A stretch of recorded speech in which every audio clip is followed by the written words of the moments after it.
I'm Heather, 32 years old. And 3 weeks ago, at my father's retirement party, he did something that made me decide to erase myself from this family permanently. Picture this. A glittering country club ballroom, 200 guests in designer suits and cocktail dresses, champagne flowing like water. My father stood on stage, microphone in hand, introducing his family one by one. When he got to me, he smiled that smile I'd seen 1,000 times. The one that looked warm to everyone else but cut like glass. And this is my daughter, Heather, he said. No degree, no future, just free loads off the family. 200 people laughed. I didn't flinch. I didn't cry. I just smiled, raised my champagne glass, and said, "Cheers. This is the last time any of you will see me." Then I walked out. The room went completely silent. What happened next? That's what I'm here to tell you. Before I continue, please take a moment to like and subscribe, but only if you genuinely want to know how this story ends. And let me know in the comments where you're watching from and what time it is there. Now, let me take you back 12 years to the day I was forced to leave college. The Evans family of Fairfield, Connecticut. That's how we were known. Upper middle class, respectable. My father, Richard Ivans, was CEO of a mid-sized logistics company. We had a 6-bedroom colonial on 2 acres, a Mercedes S-Class in the driveway, and a membership at the most exclusive country club in the county. From the outside, we looked perfect. My mother died when I was 8. Cancer, quick and brutal. I barely remember her face without looking at photographs, but I remember her hands, soft, always reaching for mine. 2 years later, my father remarried, Linda. She came with a son from her previous marriage, Marcus, 3 years older than me. Within months, they weren't just part of our family. They were the family.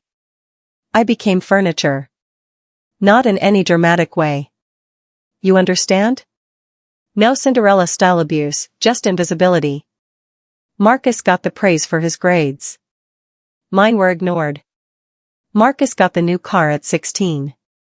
I got his hand-me-down. Marcus was the future of the company. I was also here. My father never hit me, never screamed at me. He just looked through me like I was a window. He was trying to see past. But there was one person who saw me. My grandmother, Margaret Ivans, my father's mother. She'd call me every Sunday, ask about my classes, my friends, my dreams. She'd say things like, "You remind me of myself at your age, Heather. Underestimated, but I see you." She left me something when she died. Something no one in the family knew about. But I'm getting ahead of myself. In this family, I learned to become invisible. What I didn't know then was that invisibility would become my greatest weapon. The day my future was decided for me, I was 20 years old. Sophomore year at UConn, business major, 3.88 GPA. I had plans, dreams, a scholarship application sitting on my desk for a summer program in London. My father called me home on a Wednesday. Family meeting, he said. Those 2 words had never meant anything good. I found him in his study. Mahogany desk, leather chair, walls lined with awards and certificates. Linda stood beside him, her hand on his shoulder, supportive, united. "Heather," my father began, not looking up from his papers. "We need to make some sacrifices as a family. Marcus has been accepted into the Wharton MBA program. It's an incredible opportunity." My heart rate didn't change. I already knew where this was going. "We can't afford both your tuition and his program," he continued. "So, we've decided you'll take a break from school just for now. Marcus' career will benefit the whole family." Linda nodded, her voice honey-sweet. "A girl doesn't need an MBA to have a good life, Heather. You'll find a nice husband someday. That's what really matters." I sat there frozen. Not because I was surprised.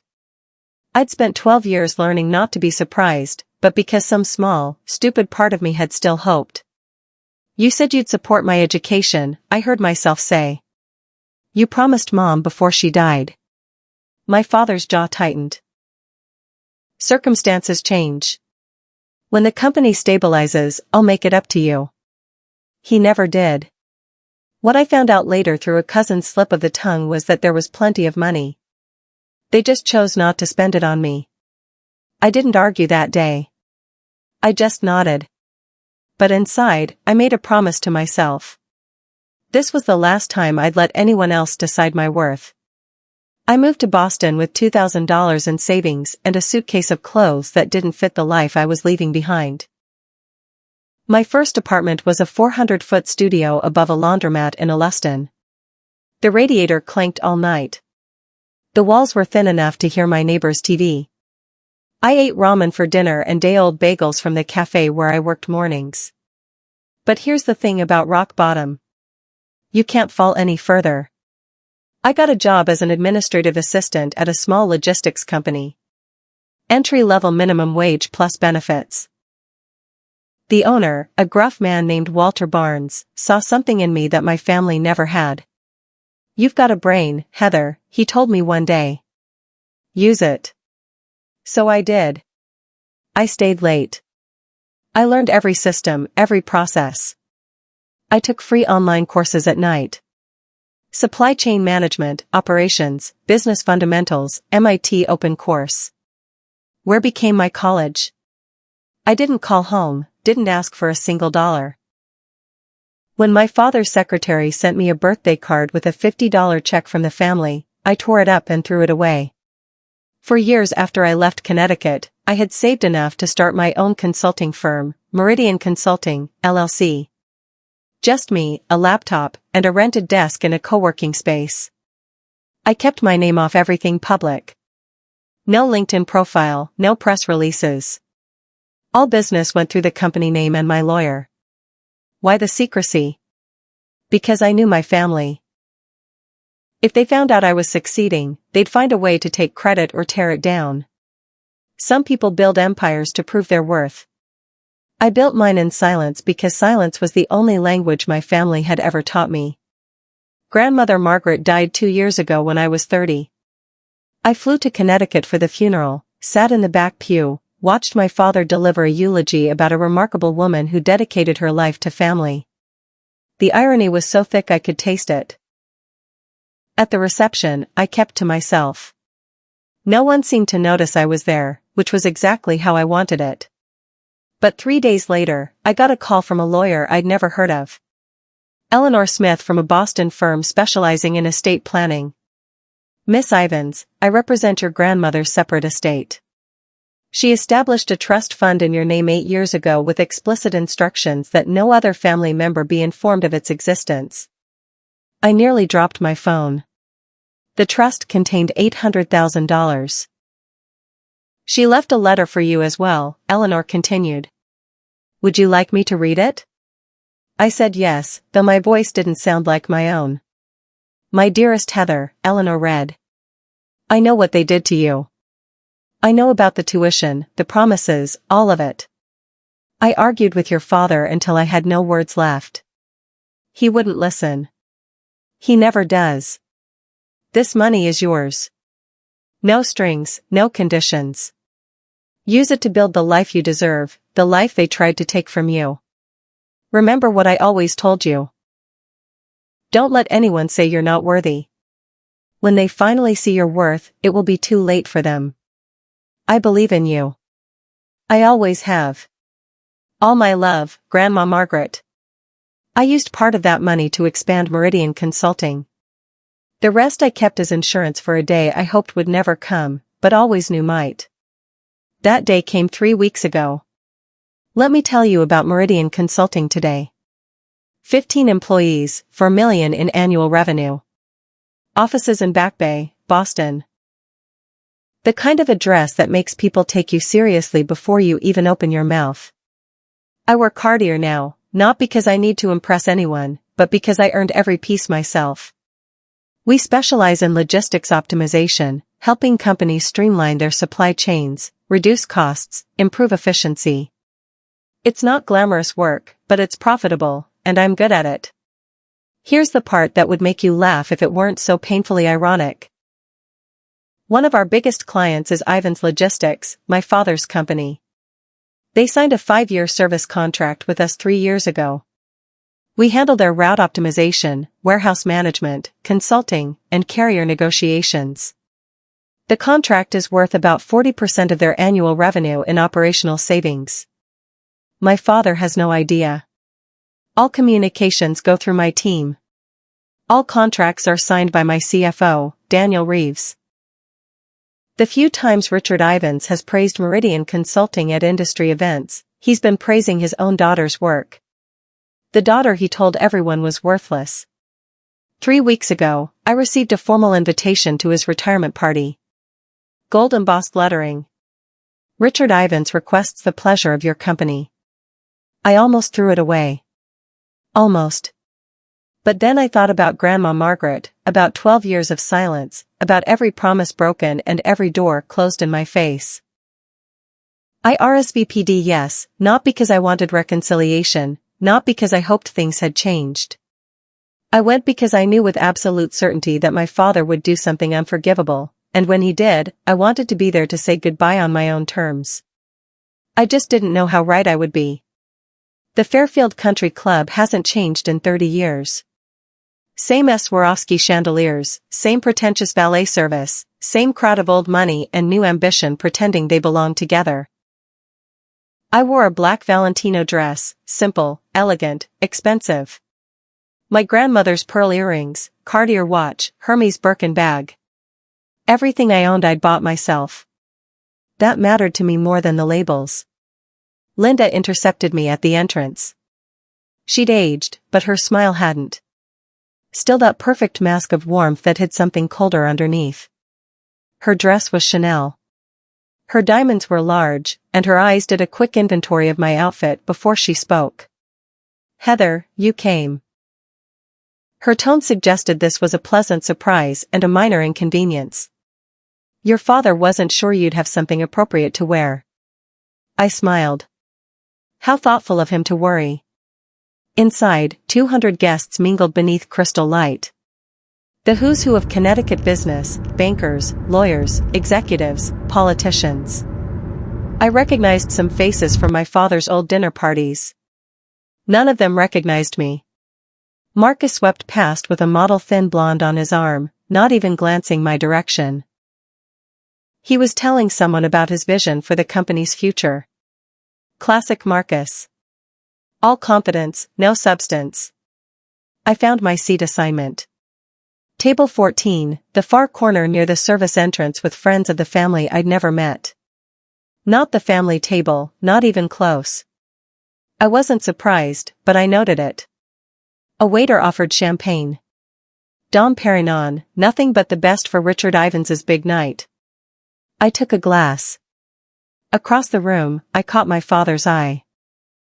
He nodded once, a dismissal disguised as acknowledgement, then turned back to his real guests. The evening was just beginning, and I had a front row seat to my own family's contempt. I've learned over the years that the best information comes from staying quiet and keeping your ears open. From my corner table, I watched and listened. The acoustics in that ballroom carried conversations better than people realized. My father was holding court near the bar, surrounded by business associates. I heard him mention operational restructuring and strategic partnerships, standard executive speak. But then, Meridian Consulting has been transformative for us, he was saying to a silver-haired man I recognized as a major shipping executive. They're the backbone of our operations now. Whoever runs that company is a genius. The other man nodded. I've been trying to get a meeting with them for months. Very private operation. Do you know who's behind it? My father shrugged. Never met them personally. Everything goes through their legal team and account managers, but honestly, I don't care who they are as long as they keep delivering results. I took a sip of champagne to hide my smile. My phone buzzed. A text from Daniel, my CFO. Contract renewal docs from Ivan's Logistics arrived today. They want another 5 years. Waiting on your decision. I typed back. I'll have an answer by end of week. What my father didn't know, what nobody in that room knew, was that Meridian's contract with Ivan's Logistics was coming up for renewal. If we walked away, they'd lose 40% of their operational efficiency overnight. In logistics, that's not just an inconvenience. That's a death sentence. I hadn't decided what to do yet. Part of me wanted to keep the professional relationship separate from the personal toxicity. But as I watched my father bask in praise for his company's success built partly on my work, I felt something shift. Tonight would determine everything. I needed a refill on my champagne. Or maybe I just needed to move to shake off the strange energy building in my chest. At the bar, I ran into the extended family firing squad. Aunt Susan, Linda's younger sister, spotted me first. Her face did that thing where surprise becomes pity becomes condescension. In about half a second. Heather, oh my goodness, I almost didn't recognize you. She looked me up and down. You look well still up in Boston doing whatever it is you do. Consulting, I said. Supply chain management. Oh, how nice. The way she said it made it sound like I told her I collected bottle caps. Are you seeing anyone? Your father mentioned you're still single. 32, right? Time flies. Before I could respond, Uncle David joined in. Richard was just telling me, you're still figuring things out. Nothing wrong with being a late bloomer. I suppose not everyone is meant for traditional success. I realized with cold clarity what had happened. My father had briefed them, given them talking points about the family disappointment, set the narrative before I even arrived. Richard said, you had some emotional difficulties after leaving school. Aunt Susan continued, lowering her voice, conspirator ally. Mental health issues. So brave of you to come tonight despite everything. I felt my grip tighten on my champagne glass. Not from hurt. I was long past that from the sheer audacity. I appreciate the concern, I said, keeping my voice steady. But I'm doing very well, actually. Better than I've ever been. They exchanged glances. The kind that says, poor thing doesn't even know how far she's fallen. I excused myself before I said something I'd regret. But a plan was forming in my mind. Cold, clear, inevitable. Marcus found me on the terrace, looking out at the golf course. The September air was cool, and the stars were just starting to appear. Well, his voice came from behind me, heavy with contempt. The prodigal daughter. I didn't turn around. Marcus. He stepped beside me close enough that I could smell his cologne. Tom Ford, probably a gift from our father. Dad's about to give his speech. Wanted to make sure you weren't planning any dramatic scenes. Why would I do that? Because you've always been jealous. He said it like it was established fact. The way you stormed off after the tuition decision, the way you disappeared to Boston like some wounded animal. You've never gotten over it. Now I turned, looked at my stepbrother in his $5,000 suit, his Rolex, his perfectly styled hair. Is that what you tell yourself? His eyes hardened.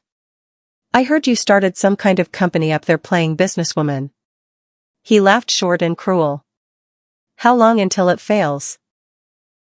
6 months? A year? Then you'll come crawling back, begging Dad for help. I won't.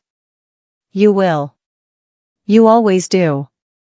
You're weak, Heather. You always have been.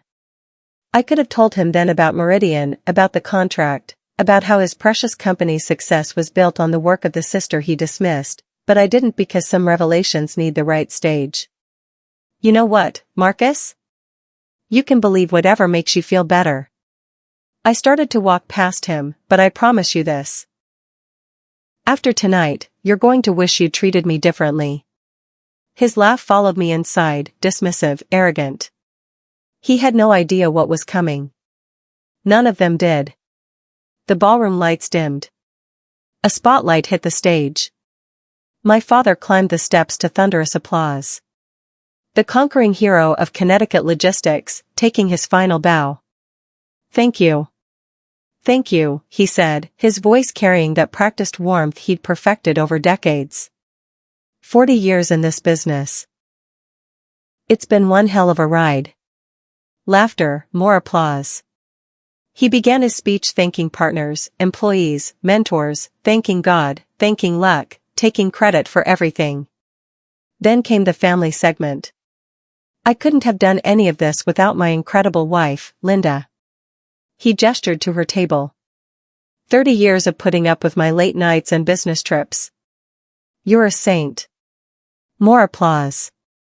Linda dabbed at her eyes perfectly on cue, and my son Marcus, who will be taking over as CEO come January. Richard beamed with pride. The future of Ivan's logistics. I couldn't be prouder. Standing ovation. Marcus Rose waved. The picture of corporate royalty. Then my father's eyes found me, and something shifted in his expression. Something mean. And of course, my daughter Heather. The spotlight swung to my table. I felt 200 pairs of eyes turned toward me. No degree, no real career, just freeloads off the family. He paused for comedic effect. But hey, at least she showed up tonight. Maybe someday she'll find a rich husband to take care of her. The room erupted in laughter. Real laughter.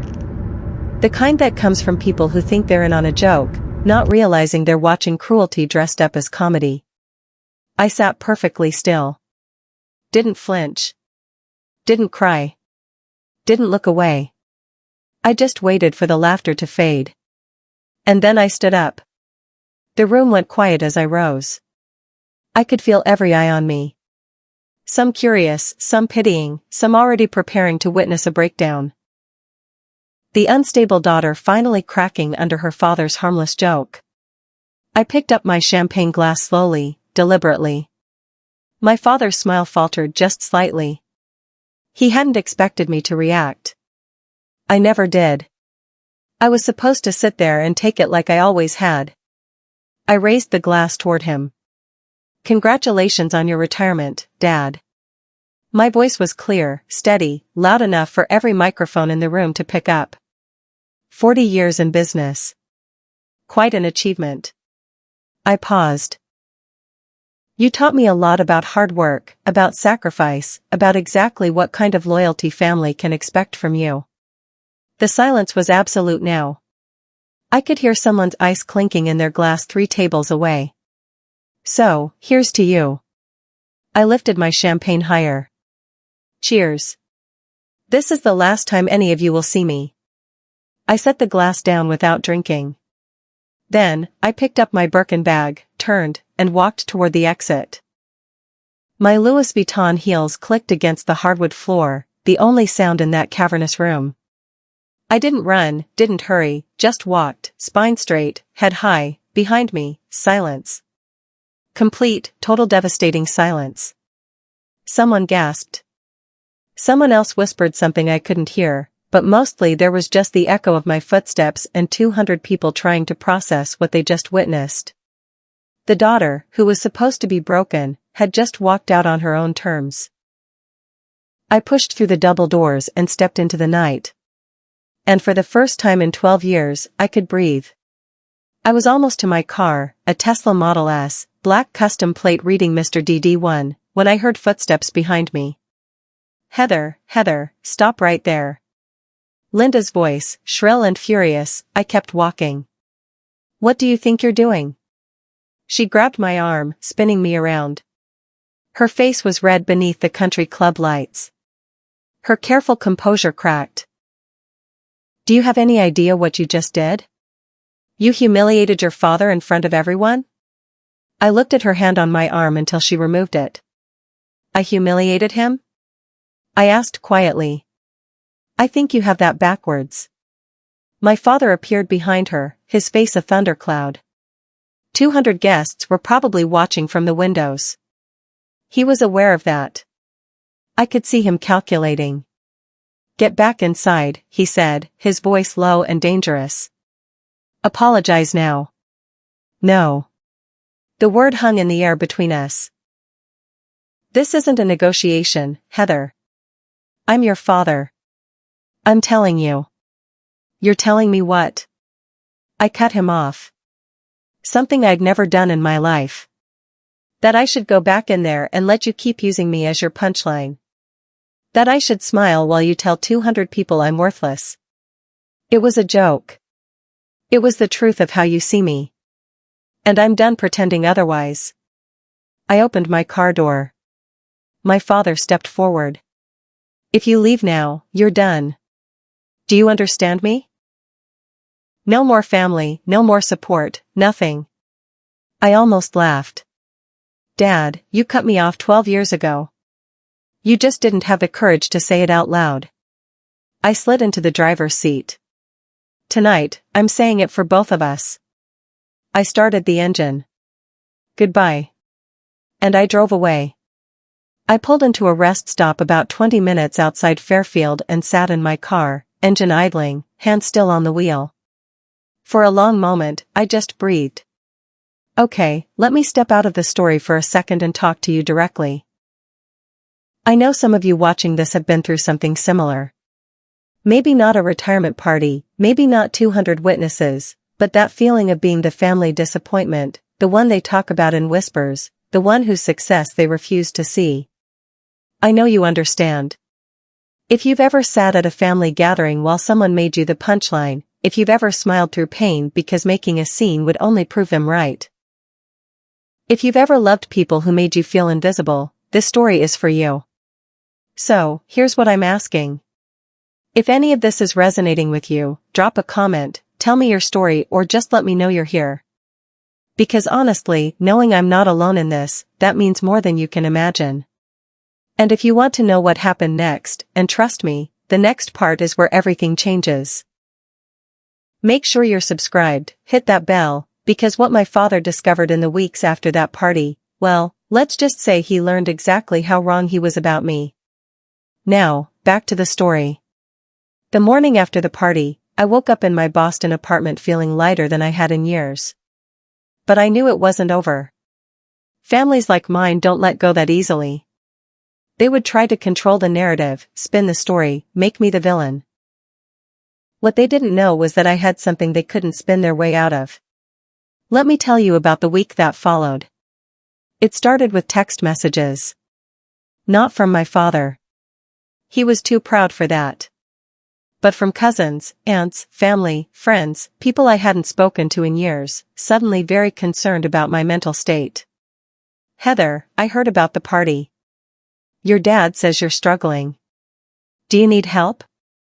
Susan told me you had some kind of breakdown. We're all worried about you, sweetie. Your father loves you. He just wants what's best. Maybe you should apologize and come home. The narrative was already being written. Poor Heather, unstable, jealous, had some kind of episode at the party. Richard Ivins, patient, loving father, doing his best with a troubled daughter. I didn't respond to any of them. Then came the more interesting call. My phone rang on Tuesday afternoon. A Connecticut number I didn't recognize. I answered anyway. Miss Ivins, this is James Crawford. I'm a partner at Ivins Logistics. The voice was polished, professional. I'm calling on behalf of Richard, he'd like to discuss mending fences. Really? Between you and me, there's been some concerning chatter about your connection to certain business partners. Rumors? Probably nothing. But Richard thought it would be good to clear the air. I went cold. Rumors? Business partners? They were fishing. What kind of rumors? I asked, keeping my voice neutral. Oh, something about our consulting partners at Meridian. Someone thought they had seen you at their offices once. I'm sure it's a misunderstanding. My mind raced. How? Who had seen me when? I'm not sure what you're referring to, I said. But please tell my father I have nothing to discuss with him. I hung up. They were getting close, closer than I'd realized. It was time to stop waiting and start acting. While I was fielding concerned texts in Boston, my father was facing a different kind of crisis in Connecticut.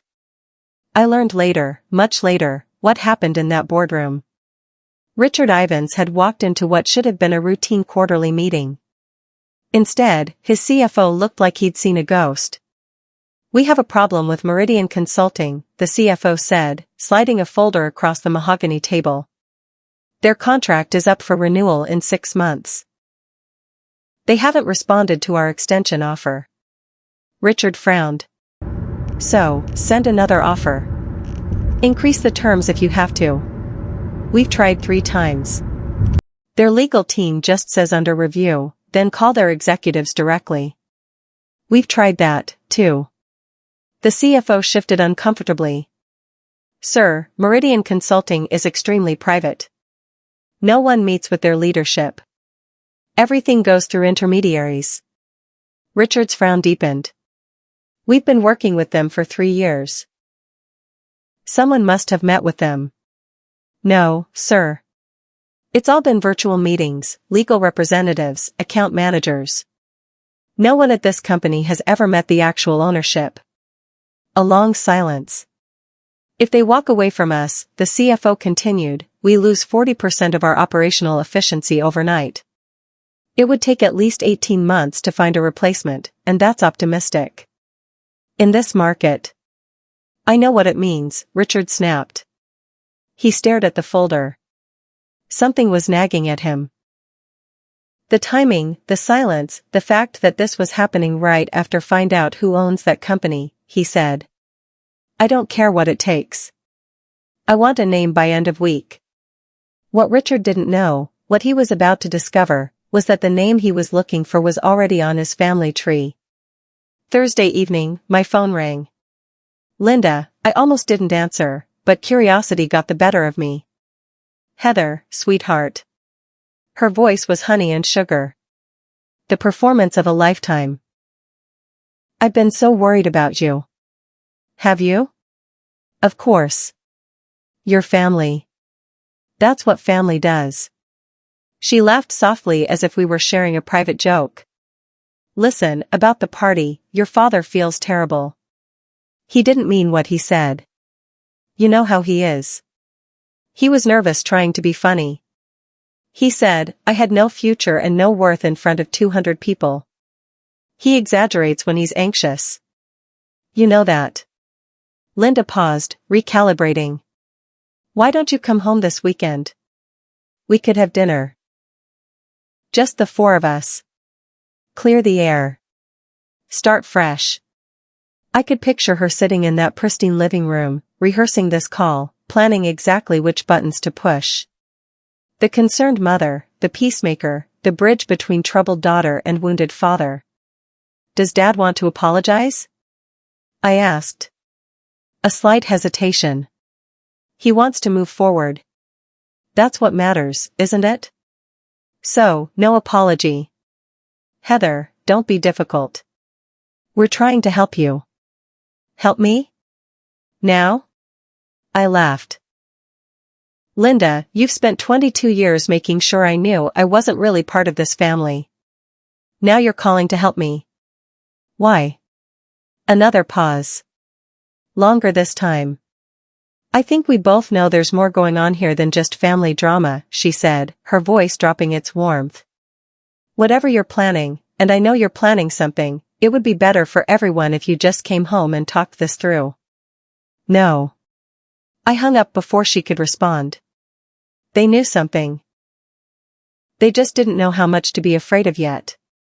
The next morning, I drove to Eleanor Smith's office in downtown Boston. Ella Lehner had been my grandmother's lawyer, and since the trust fund had become mine, her office was sleek and efficient.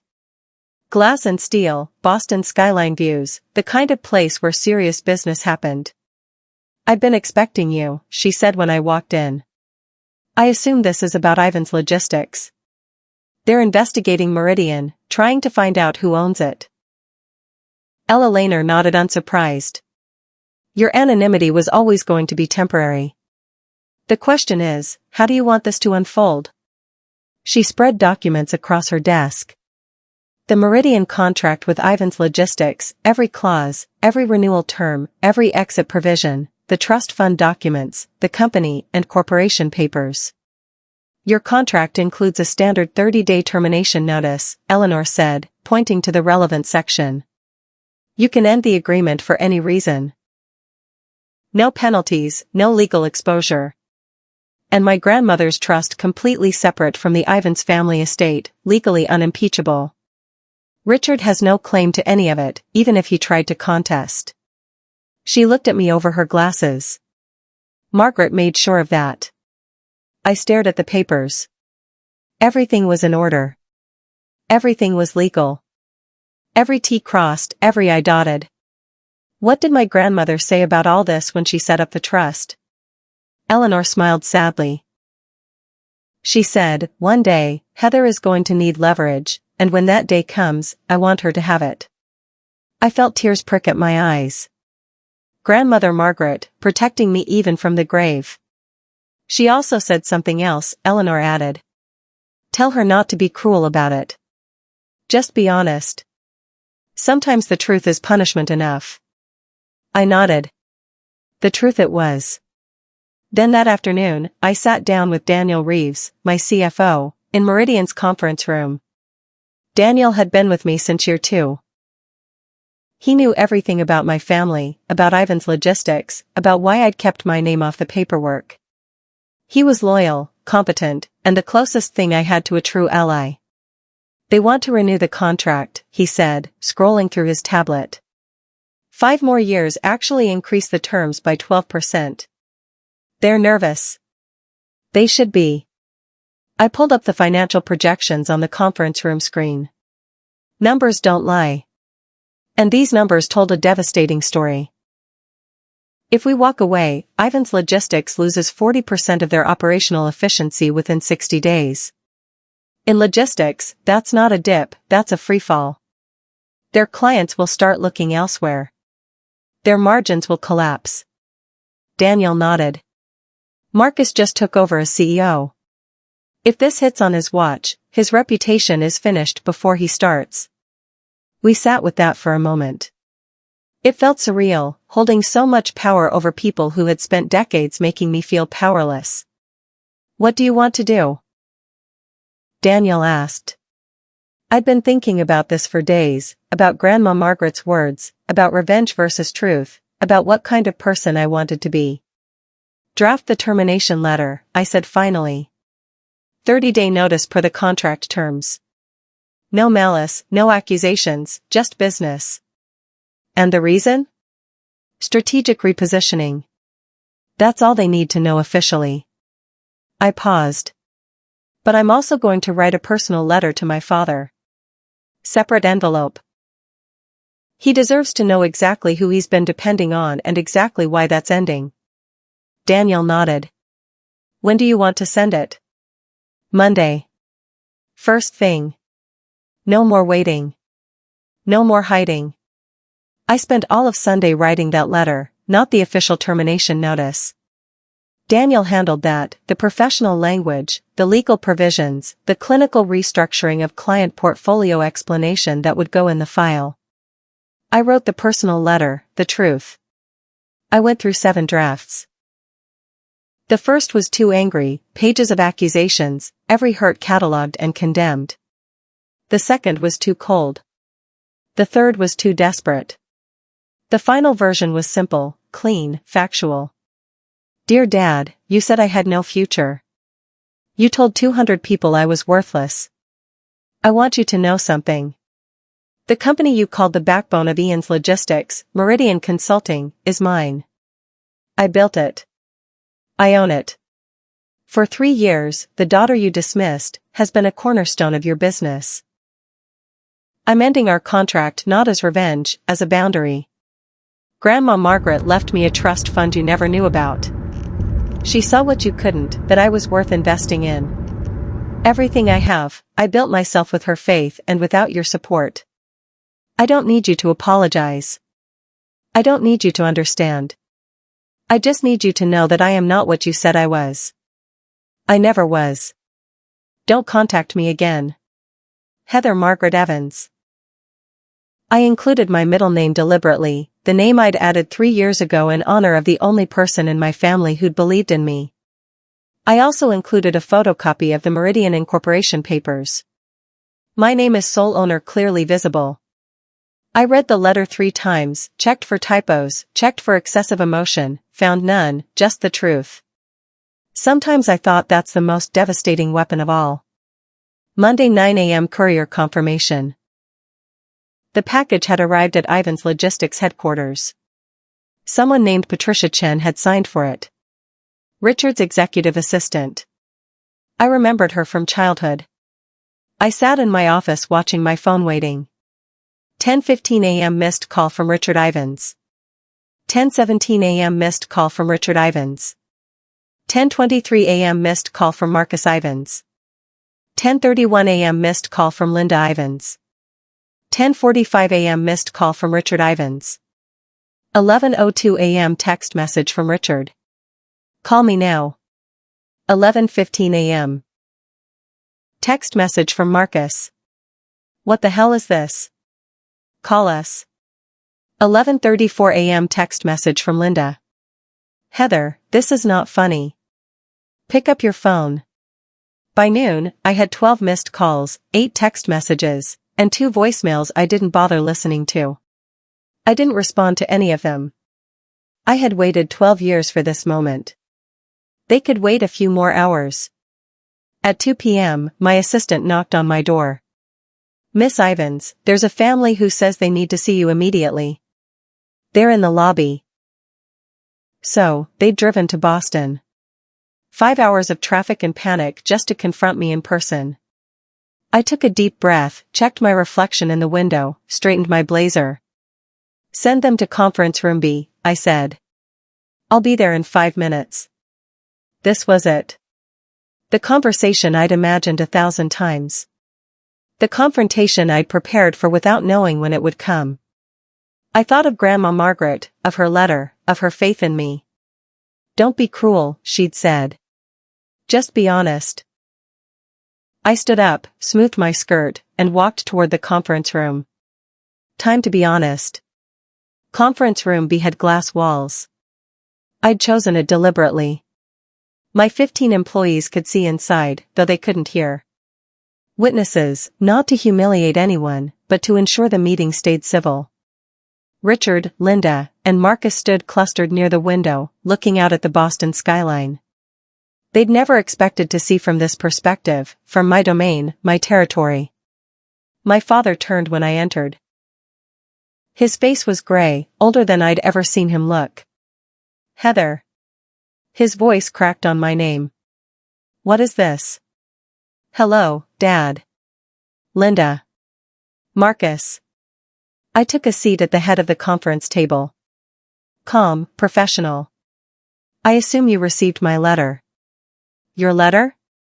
Marcus stepped forward, jabbing his finger toward me. You can't just this isn't sit down, Marcus. My voice was quiet but firm.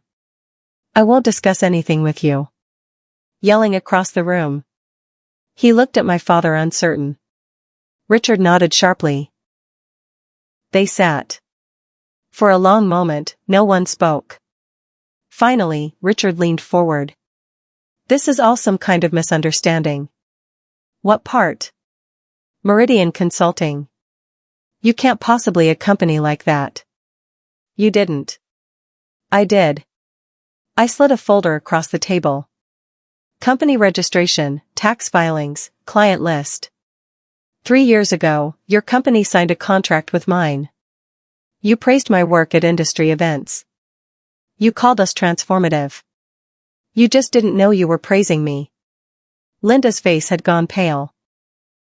But you don't have a degree. You were just a what, Linda? A disappointment? A failure? I shook my head. I was a 20-year-old who was told to sacrifice her future.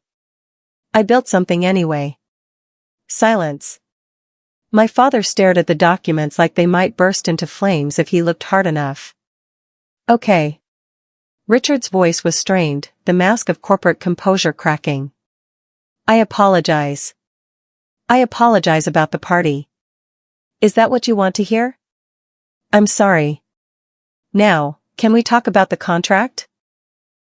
You're sorry because you need something from me. That's not an apology. For God's sake, Heather. Marcus slammed his palm on the table. Do you know what happens if you pull this contract? 20% of our workforce gone because of your petty revenge. It's not revenge. It's a business decision. He was standing now, veins in his neck visible. You've been planning this for years, waiting to destroy us. This is sick. I planned nothing. I kept my voice level. I built a company. Your company chose to become dependent on mine. That's not my fault. You could have told us, Linda interjected, her voice high and strained. You could have said something. When? When you told me I didn't need education because I'd find a husband. When you spread rumors that I had mental health problems when she had no answer. I turned to my father. You want to know the worst part, Dad? I would have kept the contract going. I wasn't planning any of this. But then you stood in front of 200 people and told them I was worthless, that I had no future. I paused. You chose this, not me. Richard's jaw worked. For a moment, just a moment. I thought I saw something like recognition in his eyes, like he finally understood what he'd done. Then it was gone. What do you want? He asked flatly. Nothing you can give me. There must be something. You're not listening. I don't want anything from you. I never did. I just want you to know the truth. Fine. Richard's voice went cold. The vulnerability was gone, replaced by the steel I'd known my whole life. If that's how you want to play this, you walk away from this family. You're done. No inheritance, nothing. I almost laughed. Dad, you cut me off at 20 years old. What inheritance? I could make things very difficult for you. I have connections, lawyers. On what grounds? I leaned forward. Every document is legal. Every contract was signed in good faith. There's nothing here you can sue me for, and we both know it. He glared at me. Don't be so sure. Actually, I am sure because my lawyer, who was also Grandma Margaret's lawyer, has already reviewed every possible angle. I let that sink in. You remember Eleanor Smith? Margaret used her specifically because she knew you'd try something like this someday. Linda gasped. Margaret knew about all of this. She left me a trust fund, $800,000, specifically structured so you couldn't touch it. I pulled out a photocopy of the trust document. She knew exactly what kind of family she raised. That's why she protected me from it. Richard's face went from red to white. She had no right. She had every right. It was her money. I stood. This meeting is over. Heather, we're done. I've said everything I came to say. I walked toward the door, then paused. One more thing. If you contact me again, calls, texts, showing up at my office. I will release every email, every document, every record of how this family has treated me. All of it is legal. All of it is backed up. And all of it would make a very interesting story for the business press. I opened the door. The receptionist will show you out. I stood in the doorway watching them gather themselves. 3 people who had spent my entire life making me feel small now looking very small themselves. My father rose slowly like an old man suddenly aware of his age. Linda clutched her handbag like a shield. Marcus stared at me with something new in his eyes. Not contempt anymore, but fear. This isn't over, Marcus said. Yes, it is. I meant it. Every word. I spent 12 years building a life you tried to convince me I couldn't have. I did it without your help, without your approval, without your permission, and I'll continue to do it without any of you in my life. Linda's lower lip trembled. The performance of motherly concern. Heather, please. We're family. We share blood, Linda. That's all we share. I held the door open wider. I'm not asking for an apology. I'm not asking for reconciliation. I'm setting a boundary. Don't contact me again. Don't mention me to your friends, your colleagues, anyone. Just let me go. Richard stopped in front of me. For a moment, we just looked at each other. Father and daughter, strangers who happened to share a last name. You really hate us that much? He asked, his voice barely above a whisper. No, Dad. I don't hate you. That's what you don't understand. I met his eyes steadily. I just don't need you anymore. And that's something you'll have to learn to live with. He had no response to that. They walked out through the lobby past my employees who carefully pretended not to watch. The glass doors closed behind them. I went back to my desk, opened my laptop, and got back to work. Okay, let me pause here again. If you're still watching, first of all, thank you. This isn't easy to tell, and knowing you're listening means more than you know. If you think this is where the story ends, it's not. The fallout from that meeting rippled out further than I expected. When I sent that termination letter, I thought I was just setting a boundary, protecting my peace, walking away from people who had hurt me. I didn't anticipate what would happen to Ivan's logistics or to my father's reputation or to the family secrets that would come spilling out once people started talking. Here's my ask. If this story has moved you, if it's made you think about your own family, your own boundaries, your own worth, hit that like button. It helps more than you know. And subscribe if you haven't already. Turn on notifications because the ending of this story, it's complicated. It's messy. And it taught me something about revenge that I didn't expect. Also, I'd love to hear from you. Drop a comment telling me, have you ever had to walk away from family? Did it feel like freedom or like grief? Or maybe both. I've read every comment on my previous stories, and they've helped me feel less alone in this. So, please share your thoughts. Now, back to the story. 1 week after that confrontation in my office, I received a phone call from someone I hadn't spoken to in years, someone who had information that changed everything I thought I knew about my family and about why they really treated me the way they did. Let me tell you about that call. The caller was my Uncle Robert, my father's younger brother. Robert had always been the black sheep of the Ivans family, an artist, a dreamer, the one who didn't go into business. I hadn't seen him since my mother's funeral. Hadn't spoken to him in over a decade. Heather, his voice was older, rougher. I heard what happened at the party at Richard's office. Word travels fast. Small community. He paused. Listen, there's something you should know. Something I should have told you years ago, but I was too much of a coward. I sat down slowly. I'm listening. When your father said the family couldn't afford both your tuition and Marcus, that was a lie. I know. I figured that out. No, you don't understand. It wasn't just that there was money available. There was a specific fund. Your mother set it up before she died for your education. Enough to cover a full 4 years at any school in the country. My heart stopped. Richard drained it. Used it for Marcus's MBA, then told you there was no money. Robert's voice cracked. Your mother wanted you to have choices, Heather. Richard stole them. The room tilted. I gripped the edge of my desk. Why didn't you tell me? Because I was afraid of Richard. We all were. Robert exhaled. Margaret, your grandmother. She found out. That's why she set up the trust for you. She couldn't get your mother's money back, but she could make sure Richard didn't take anything else. I thought about Grandma Margaret's letter. I know what they did to you. She knew all along. Why are you telling me now? I asked. Because it's time the truth came out. All of it. He wasn't done.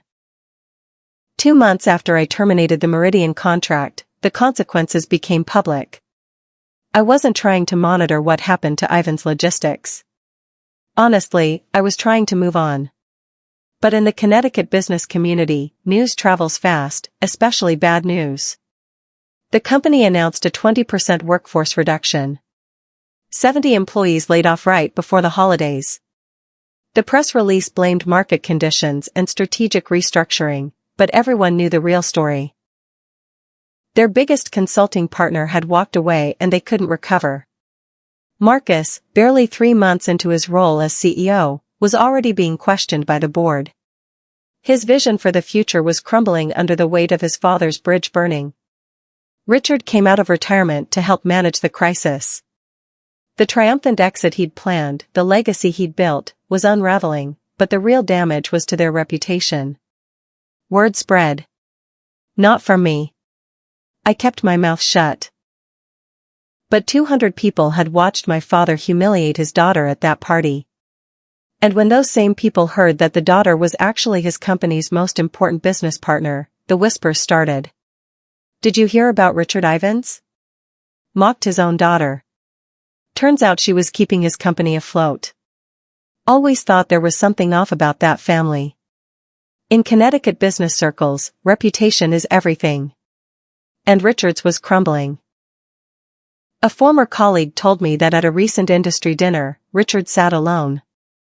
No one wanted to be associated with the man who'd publicly disowned the daughter who'd secretly been his backbone. I didn't feel triumphant hearing this. I didn't feel satisfied. I just felt tired. Grandma Margaret had been right. Sometimes the truth is punishment enough. I didn't have to do anything else. The truth did it all by itself. 6 months later, I sat in a therapist's office in Beacon Hill. Not because I was falling apart, because I was finally ready to put myself back together. You don't seem like someone who needs therapy, Dr. Patel said during our first session. Everyone needs therapy, I replied. I'm just finally letting myself admit it. We talked about my family, about the years of invisibility, about the burden of building success in silence, about the strange grief of cutting ties with people who were supposed to love me. Do you regret what you did? She asked. No, and I meant it.